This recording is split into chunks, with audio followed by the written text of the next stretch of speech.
12वां अध्याय देवी चरित्रों के पाठ का महात्म्य। देवी बोली है, देवताओं, जो पुरुष एकाग्र होकर इन स्तोत्रों से नित्य मेरी स्तुति करेगा उसकी सभी पीड़ाएं मैं निःसंशय दूर कर दूंगी, और जो मधु कैटभ का नाश, महिषासुर का वध एवं शुंभनिशुंभ इन दोनों के वध आदि का कीर्तन करेंगे, और जो एकाग्र होकर अष्टमी, चतुर्दशी, नवमी तिथियों में भक्तिपूर्ण मेरे इन उत्तम चरित्रों का महात्म्य सुनेंगे, उन्हें कोई अनिष्ट स्पर्श नहीं कर सकेगा, न पापों से उत्पन्न आपत्तियां उन्हें दुःखित कर सकेंगी, न दरिद्रता प्राप्त होगी।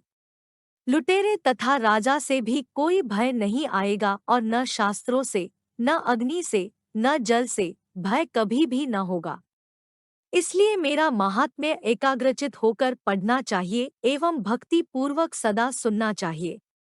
मेरा चरित्र परम मंगलदायक है। महामारी से उत्पन्न सभी उपद्रवों को तथा तीनों तापों को मेरा महात्म्य शांत कर देगा। मेरे जिस मंदिर में मेरा यह महात्म्य विधिपूर्वक पढ़ा जा रहा हो, उस स्थान का मैं कभी त्याग नहीं करती, वहाँ मेरा सदा निवास रहता है। बलिदान, पूजा, हवन एवं महोत्सव में मेरे इस चरित्र का उच्चारण करें और श्रवण करें। इस प्रकार विधि जानकर अथवा बिना जाने बलि, पूजा, हवन आदि जो कुछ भी करेगा उसे मैं प्रीतिपूर्वक ग्रहण कर लेती हूँ। शरतकाल में मेरी वार्षिक महापूजा की जाती है।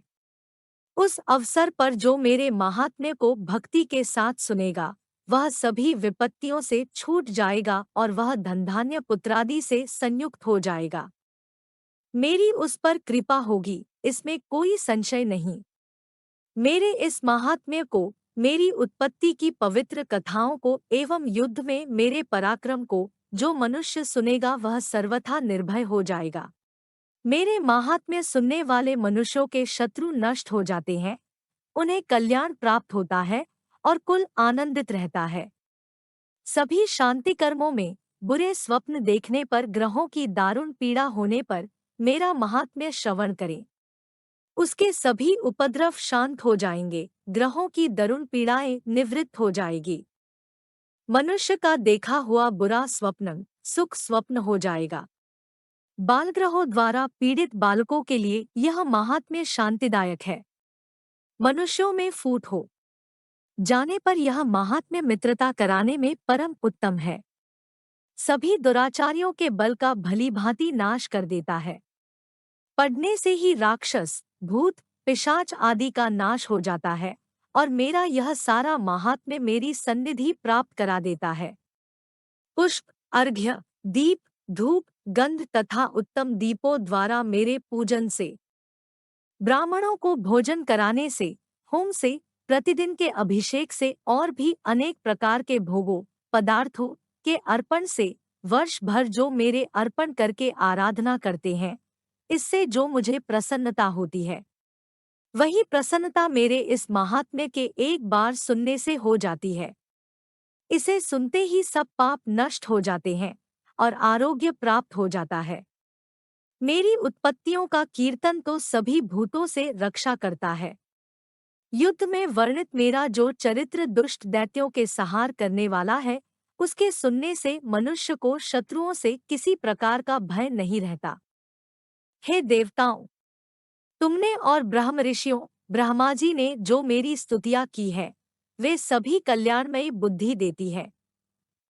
वन में, सुने मार्ग पर अथवा वन की अग्नि से घिर जाने पर, सुने स्थान में डाकुओं से घिर जाने पर, शत्रुओं द्वारा पकड़े जाने पर, अथवा वन में शेर, चीता एवं जंगली हाथियों के पीछा करने पर, क्रोध में आकर राजा ने वध की आज्ञा दे दी हो, या कैद में पड़ गया हो, अथवा महासमुद्र में जहाज पर बैठ जाने के बाद भारी तूफान आ जाए, उससे जहाज डगमगाने लगे, ऐसे समय में घोर युद्ध में शस्त्रों का प्रहार होने लग जाए, सब प्रकार की बाधाएं पड़ रही हो, किसी महापीड़ा से व्याकुल हो, इस प्रकार की सभी घोर विपत्तियों से इस मेरे चरित्र का स्मरण करने वाला मनुष्य छूट जाता है।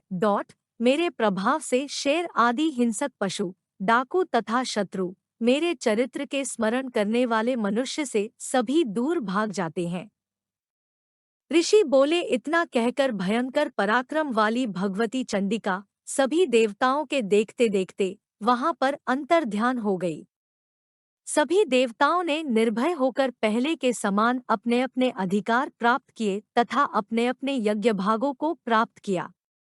हे राजन, बाकी दैत्यों का हाल सुनिए। जब देवशत्रु शुंभ युद्ध में मारा गया, जो इस संसार में विध्वंस पर तुला हुआ था, जो अतुल भयंकर महापराक्रमी था, उसके मारे जाने पर और फिर महापराक्रमी निशुंभ के भी मर जाने पर बाकी बचे खुचे दैत्य पाताल में भाग गए।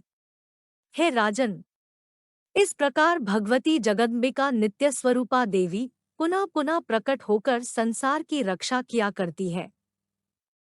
यह देवी जी विश्व को मोहन करती है, वही संसार को पैदा करती है, उसी के आगे प्रार्थना करने पर संतुष्ट हो जाती है, फिर ज्ञान एवं रिद्धि प्रदान करती है। हे राजन, उसी ने ही सारे संसार को व्याप्त कर रखा है। महाप्रलयकाल में महामारी के स्वरूप से ही यह देवी ब्रह्मांड भर में व्याप्त हो जाती है। वही देवी समय समय में महामारी का रूप धारण करती है, अजन्मा होते हुए भी वह सृष्टिरूप हो जाती है। वही सनातनी देवी समय समय पर प्राणियों का पालन किया करती है। मनुष्यों के उन्नति समय में वही देवी घर में वृद्धिदायिनी लक्ष्मी का रूप बनाकर स्थिर हो जाती है। फिर अभाव के समय विनाश के लिए अलक्ष्मी, दरिद्रता भी बन जाती है। पुष्प, धूप, गंध आदि सामग्रियों से पूजा करके फिर स्तुति करने पर यही देवी धन, पुत्र, धर्म में मति, शुभ गति आदि प्रदान करती है।